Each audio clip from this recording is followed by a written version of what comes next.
Question को। ठीक है, आज इस वीडियो में हम लोग अध्याय नंबर 1 को देखेंगे, चैप्टर 1 को, जिस चैप्टर का नाम है रासायनिक अभिक्रिया एवं समीकरण।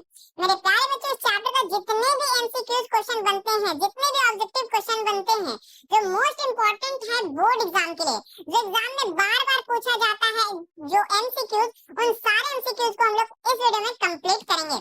मैं बता दूं बच्चों कि इस वीडियो में हम इस चैप्टर का 70 प्लस ऑब्जेक्टिव क्वेश्चन को करवाने वाले हैं। जो भी आपके एग्जाम में इस चैप्टर से जो भी प्रश्न आएंगे, इन्हीं 70 के अंदर से आएगा। ठीक है, आपने अभी तक देखा होगा बच्चों सभी चैप्टर का 25 क्वेश्चन, 30 क्वेश्चन, लेकिन बच्चों मैं लेकर आया हूँ इस चैप्टर का 70 प्लस ऑब्जेक्टिव क्वेश्चन। तो आप वीडियो को शुरू से लेकर अंत तक जरूर देखना, ये वीडियो आप लोगों के लिए बहुत ज्यादा इंपॉर्टेंट होने वाली है। चलिए फिर शुरू करते हैं पहला क्वेश्चन में। पहला क्वेश्चन क्या दिया बच्चों, रासायनिक अभिक्रिया में भाग लेने वाले पदार्थ को क्या कहते हैं? तो ऑप्शन है प्रतिफल, अवकारक, अभिकारक, प्रतिफल। ठीक है, तो इसका जो राइट आंसर हो जाएगा बच्चों अभिकारक। क्या हो जाएगा? अभिकारक। हमें पता है कि अभिकारक का डेफिनेशन क्या होता है कि जो रासायनिक अभिक्रिया में भाग लेता है उसी को हम लोग क्या कहते हैं? अभिकारक कहते हैं। ठीक है, तो इसका जो राइट आंसर हो जाएगा ऑप्शन नंबर सी, इसका बिल्कुल राइट हो जाएगा। चलिए दूसरा क्वेश्चन में हम लोग बढ़ते हैं।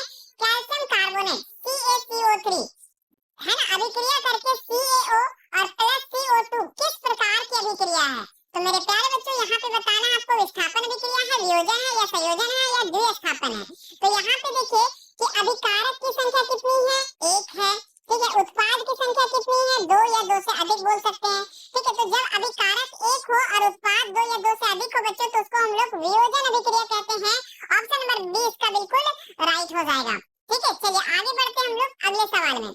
अगला सवाल दिया हुआ है, लेड नाइट्रेट चूर्ण को एक प्रणाली में लेकर गर्म करने पर भूरे रंग का धुआं उत्सर्जित होता है, यह धुआं है।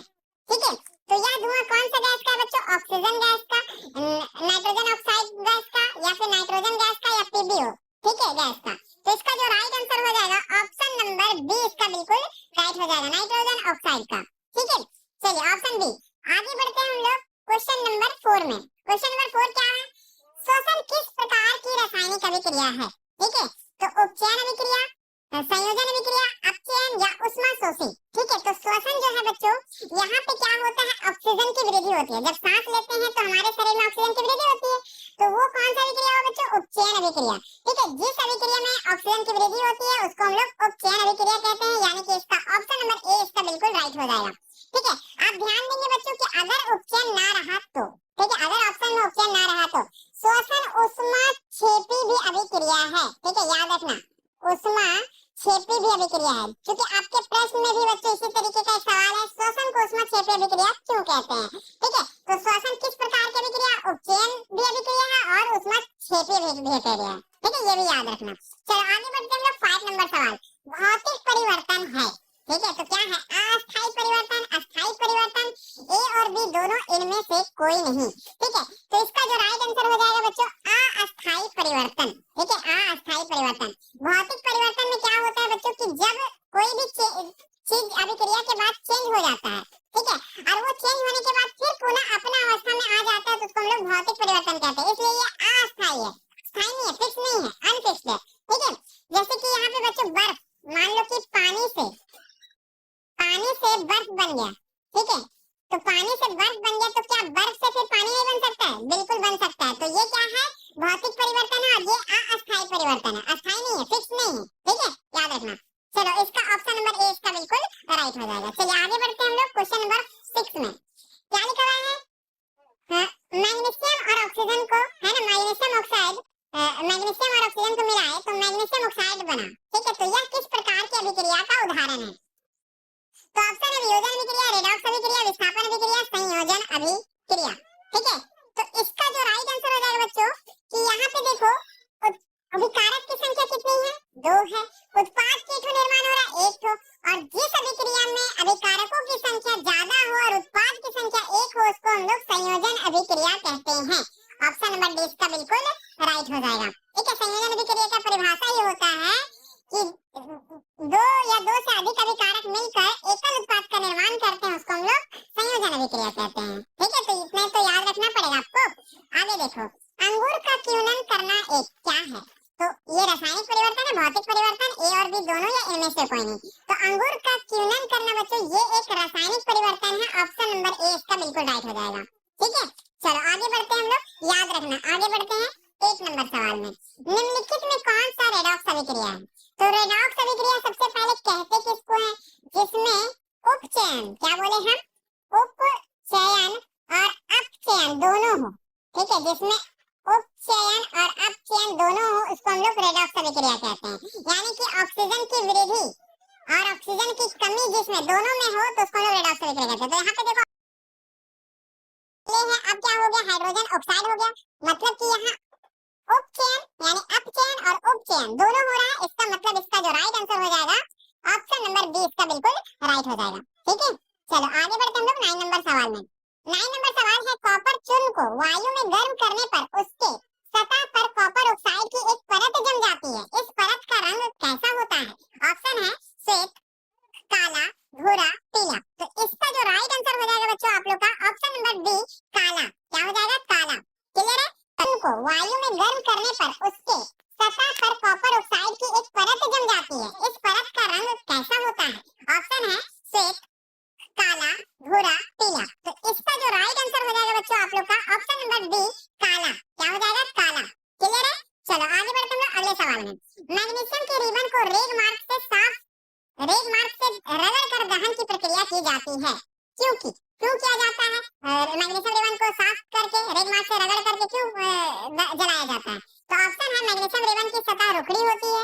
नहीं, ये तो गलत कह रहा है। ठीक है, ये तो गलत कह रहा है। आगे देखो, मैग्नीशियम रिबन की सतह पर मैग्नीशियम ऑक्साइड की एक पतली परत जम जाती है। ये बिल्कुल सही कह रहा है ना, कि मैग्नीशियम रिबन में एक सफेद कलर का जो है परत जम जाता है, इसीलिए इसको रगड़ कर रेग मार्क से साफ करके इसको जलाया जाता है। ठीक है, तो ऑप्शन नंबर बी इसका बिल्कुल राइट हो जाएगा। चलिए आगे बढ़े। हाँ, 11 नंबर से 10A में। ठीक है, 10 का 2 सवाल था, 10A में कर दिया हम इसको। ठीक है, दूध से दही बनना कैसा परिवर्तन है? तो मेरे प्यारे बच्चों, ये तो आपको बच्चों का सवाल है, ये सबको पता होना चाहिए। दूध से दही बनना ये एक रासायनिक परिवर्तन है। और रासायनिक परिवर्तन किसको कहते हैं? जो नया पदार्थ का निर्माण करता हो। जो नया पदार्थ का निर्माण करता है उसको हम लोग क्या कहते हैं? रासायनिक परिवर्तन कहते हैं। और ये फिर नया पदार्थ जब बन गया तो वो पुराने वाले पदार्थ में नहीं चेंज हो सकता है। जैसे दूध से दही बन गया, तो क्या तुम दही से दूध बना सकते हो? नहीं बना सकते हो, इसीलिए ये एक रासायनिक परिवर्तन है। ठीक है, तो ऑप्शन नंबर बी इसका बिल्कुल राइट हो जाएगा। चलिए आगे बढ़ते हैं हम लोग अगले सवाल में। ठीक है, चलो बढ़ते हैं हम लोग 12 नंबर सवाल में। 12 नंबर में है, मैग्नीशियम के दहन के फलस्वरूप मैग्नीशियम ऑक्साइड प्राप्त किया जाता है। तो इस ऑक्साइड का रंग कैसा होता है? ठीक है, तो मैग्नीशियम के दहन के फलस्वरूप मैग्नीशियम ऑक्साइड प्राप्त किया जाता है, तो इस ऑक्साइड का रंग कैसा होता है? लाल, काला, उजला, भूरा। ठीक है, तो इसका जो राइट आंसर हो जाएगा बच्चों ऑप्शन नंबर सी उजला। क्या हो जाएगा? उजला। ऑप्शन नंबर सी इसका बिल्कुल राइट हो जाएगा। आगे देखो, रासायनिक समीकरण अभिक्रिया का क्या है? ठीक है, तो रासायनिक समीकरण जब लिखते हो बच्चों तो वो अभिक्रिया का क्या है? वो अभिक्रिया का एक संक्षिप्त रूप है। ठीक है, ऑप्शन नंबर ए इसका ऑप्शन नंबर ए इसका बिल्कुल राइट हो जाएगा। आगे बढ़ते हैं हम लोग 14 नंबर सवाल। अगर किसी रासायनिक अभिक्रिया में हाइड्रोजन का अनुपात बढ़ जाए, ठीक है, और ऑक्सीजन का अनुपात घट जाए, तो ऐसी रासायनिक अभिक्रिया, ऐसी अभिक्रिया क्या कहलाती है? उपचयन अभिक्रिया, ऊष्माक्षेपी अभिक्रिया, अपचयन अभिक्रिया और क्षेपण अभिक्रिया। तो यहाँ पे देखो बच्चों साफ साफ लिखा हुआ है, ऑक्सीजन की क्या हो रहा है? घट रहा है। जब ऑक्सीजन घट रहा है और हाइड्रोजन बढ़ रहा है, जब ऑक्सीजन घट रहा है बच्चों तो उसको हम लोग चयन अभिक्रिया कहेंगे। क्या कहेंगे? अपचयन अभिक्रिया। ऑप्शन नंबर सी इसका बिल्कुल राइट हो जाएगा। क्लियर है? ठीक है, अच्छा अगर यही रहता कि हाइड्रोजन का अनुपात घट जाए और ऑक्सीजन का अनुपात बढ़ जाए, जब ऑक्सीजन वृद्धि हो जाएगा तो वो उपचयन होगा, और घट जाए तो क्या हो जाएगा? वो चयन हो जाएगा। ठीक है, यहाँ तक का क्लियर है? चलो आगे बढ़ते हैं हम लोग अगले सवाल में। 15 नंबर में क्या लिखा हुआ है?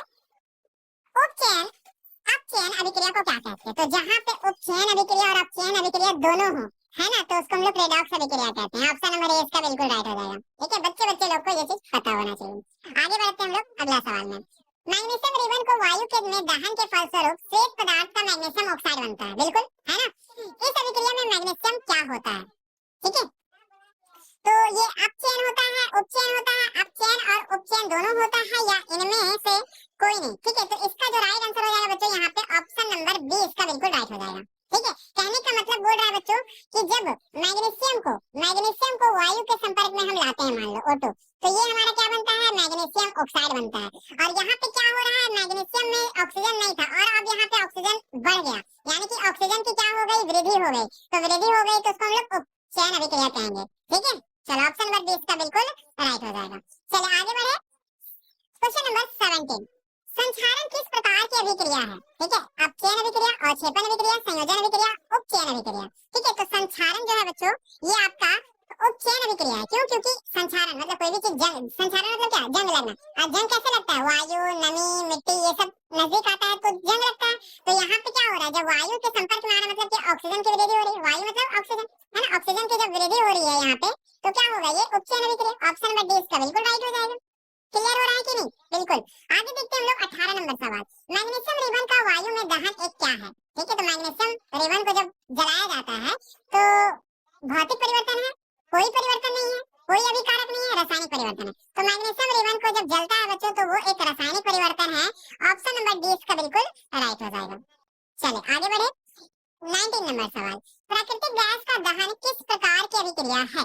ठीक है, तो संयोजन अभिक्रिया, अपघटन अभिक्रिया, ऊष्माक्षेपी अभिक्रिया, विघटन अभिक्रिया। ठीक है, तो प्राकृतिक गैस का दहन जो है बच्चों ये आपका ऊष्माक्षेपी अभिक्रिया है। ठीक है, क्या कौन सी अभिक्रिया, ऊष्माक्षेपी अभिक्रिया। ऑप्शन नंबर 30 का बिल्कुल राइट हो जाएगा। ठीक है, नोट कर लेंगे। आगे बढ़ते हम लोग 20 नंबर सवाल, मैग्नीशियम रिबन के दहन होने पर किस प्रकृति की लौ उत्पन्न होती है? तो मैग्नीशियम रिबन को जब जलाया जाता है बच्चों तो किस प्रकार की लौ उत्पन्न होती है? लाल और चमकदार, हरा और चमकदार, श्वेत और चमकदार, नीला और चमकदार।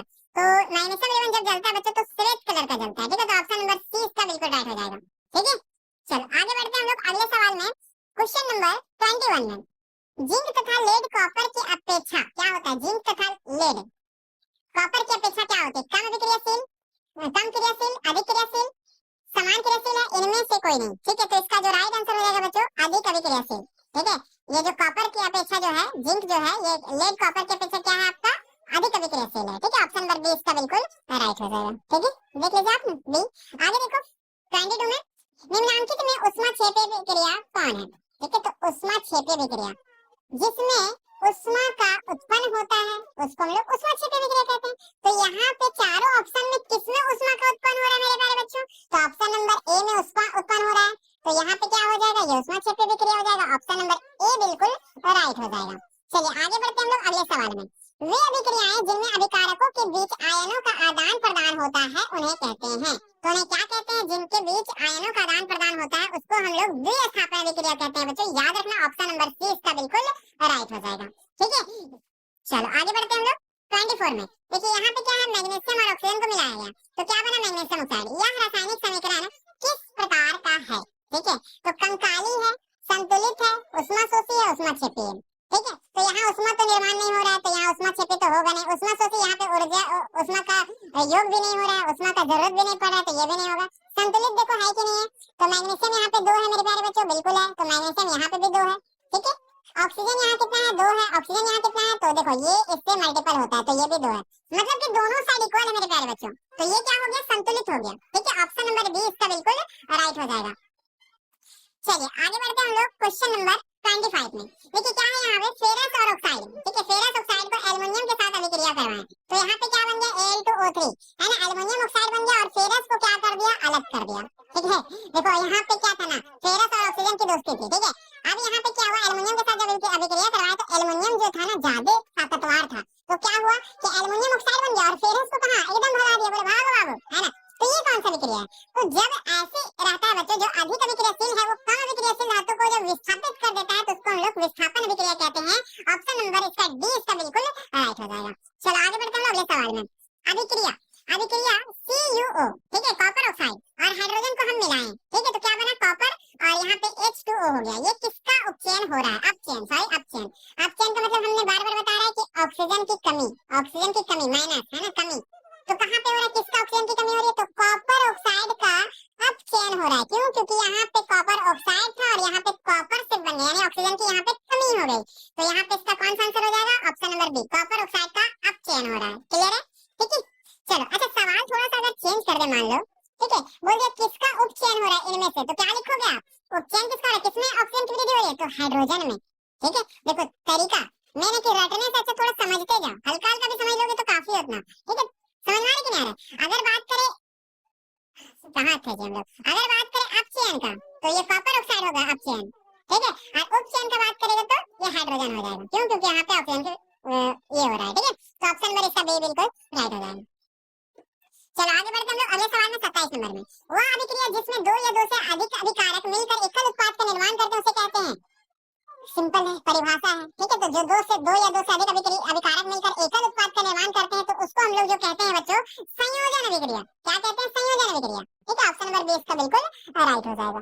चलो आगे बढ़ते हैं हम लोग अगले सवाल में 28 नंबर में। जब एकल अभिकारक टूटकर छोटे छोटे उत्पाद उत्पन्न करते हैं तो इसे क्या कहते हैं? ठीक है, यहाँ पे एकल अभिकारक टूटकर छोटे छोटे उत्पाद का निर्माण करते हैं तो उसको हम लोग क्या कहते हैं? वियोजन अभिक्रिया, ठीक है। तो ऑप्शन नंबर ए इसका बिल्कुल राइट हो जाएगा। चलिए आगे बढ़े। हाँ, 29 नंबर, निम्नलिखित में से कौन सी अभिक्रियाओं के युग्म हमेशा साथ साथ होते हैं?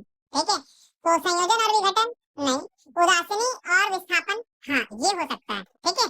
अवक्षेपण और विस्थापन ये नहीं, उदासीनीकरण और विस्थापन ठीक है ये नहीं। तो ऑप्शन नंबर 20 का बिल्कुल राइट हो जाएगा, ठीक है। 29 नंबर का ऑप्शन नंबर 20 का बिल्कुल राइट हो जाएगा। चलिए आगे बढ़ते हैं हम लोग अगले सवाल में। नीचे दी गई अभिक्रिया के संबंध में कौन सा कथन असत्य है? असत्य का मतलब बोल रहा है कि इनमें से कौन गलत है, ये चारों ऑप्शन में से कौन गलत है। तो देखो यहाँ पे जो समीकरण दिया हुआ है इसको ध्यान से देखना है, उसके बाद बताना है आपको। यहाँ पे क्या है? सीसा ऑक्साइड, ठीक है, पीबी ऑक्साइड मतलब लेड ऑक्साइड, पीबी ऑक्साइड और कार्बन के साथ इसको हम अभिक्रिया करवा रहे हैं। तो क्या बन रहा है हमारा? पीबी सीसा बन रहा है और कार्बन डाइऑक्साइड बन रहा है। अब देखो सबसे पहला वाला लाइन पढ़ते हैं हम लोग। सीसा अपचयित हो रहा है, सीसा अपचयित हो रहा है। देखो तो सीसा जो है अपचयित हो रहा है क्या? यहाँ पे तो सीसा ऑक्साइड अपचयित ना हो रहा है जी, तो ये तो गलत बोल रहा है। सीसा अपचयित हो रहा है मतलब कि ये गलत हो गया, ठीक है। दूसरा देख लो, कार्बन डाइऑक्साइड उपचयित हो रहा है। तो कार्बन डाइऑक्साइड उपचयित थोड़ा हो रहा है, कार्बन डाइऑक्साइड तो ये साइड आपका राइट साइड है, लेफ्ट साइड क्या है आपका? कार्बन है। कार्बन तो कार्बन उपचयित हो रहा है, यहाँ पे कार्बन डाइऑक्साइड बोल दिया तो ये भी गलत हो गया। आगे देखो, कार्बन उपचयित हो रहा है, हाँ ये सही बोल रहा है क्योंकि ये कार्बन सिर्फ है और ये उपचयित हो रहा है। क्यों? क्योंकि इससे ऑक्सीजन वृद्धि हो रही है, क्लियर है। लेड ऑक्साइड यानी पीबीओ अपचयित हो रहा है, बिल्कुल हो रहा है क्योंकि यहाँ पे लेड ऑक्साइड है, ऑक्सीजन साथ में था, अब यहाँ ऑक्सीजन खत्म हो गया मतलब अपचयित हो रहा है, यानी कि ये दोनों सही है। हम लोग को क्या बोला? गलत कौन सा है? तो गलत कौन कौन सा है? 1 और 2। तो ऑप्शन नंबर ए इसका बिल्कुल राइट हो जाएगा, क्लियर है, ठीक है। चलो आगे बढ़ते हम लोग अगले सवाल में।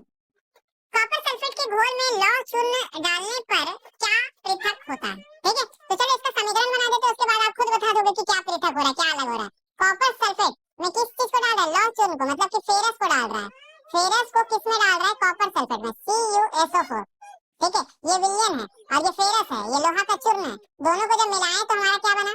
तो हमारा बना ये फेरस सल्फेट बन गया। क्यों? क्योंकि ये अधिक अभिक्रियाशील धातु है, कौन? फेरस, इसलिए इसके साथ दोस्ती हो गई और कॉपर को क्या कर दिया? विस्थापित कर दिया। तो यहाँ पे सवाल क्या था? कॉपर सल्फेट के घोल में लौह चूर्ण डालने पर पृथक क्या होता है? तो पृथक कॉपर होता है, ठीक है। पृथक क्या होता है मेरे प्यारे बच्चों? तो कॉपर होता है। ऑप्शन नंबर कहाँ है? ऑप्शन नंबर ए है। समझ में आया कि नहीं आया? बिल्कुल, ऑप्शन नंबर ए इसका बिल्कुल राइट हो जाएगा। चलिए आगे बढ़िए 32 में। वैसी रासायनिक अभिक्रिया जो प्रकाश के अवशोषण द्वारा घटित होती है क्या कहलाती है? ठीक है, तो प्रकाश के अवशोषण के समय जब जो घटित होता है बच्चों उसको हम लोग प्रकाश रासायनिक अभिक्रिया कहते हैं, याद रखना। ऑप्शन नंबर सी इसका बिल्कुल राइट हो जाएगा। जब प्रकाश का अवशोषण के समय घटित होगी तो ये प्रकाश रासायनिक अभिक्रिया होगा। चलो आगे बढ़ते हैं हम लोग। तांबे की वस्तुओं पर हरी परत का जमना क्या कहलाता है? ठीक है, तो ऑक्सीकरण, अवकरण, संक्षारण इनमें से कोई नहीं, ठीक है। तो तांबे की वस्तुओं पर जो हरा परत जो लग जाता है तो उसको हम लोग क्या कहते हैं? उसको संक्षारण कहते हैं, जंग लगना कहते हैं। अरे तांबा है और तांबा में हरा हरा कलर का जो जंग लगता है, जो हरा हरा परत चढ़ जाता है तो उसको हम लोग जंग ही ना कहते हैं, संक्षारण कहेंगे। ऑप्शन नंबर सी इसका बिल्कुल राइट हो जाएगा। चलो आगे बढ़ते हैं हम लोग। दानेदार जस्ता, दानेदार जस्ता Zn है, क्या बोला? Zn। और तनु सल्फ्यूरिक अम्ल, ठीक है, डालने पर कौन सी गैस उत्पन्न होगी? तनु सल्फ्यूरिक अम्ल का सूत्र H2SO4। दोनों को जब हम मिलाएं तो क्या बना हमारे यहाँ पे?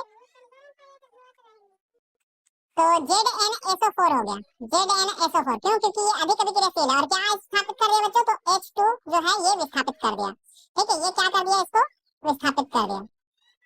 ये क्या हो रहा है सर? अच्छा चलिए कोई बात नहीं, हटा, हम सोचे थे इसको सीधा कर दें, कोई बात नहीं, नहीं हो रहा, कोई बात नहीं। समझ में आ रहा है ना? बिल्कुल।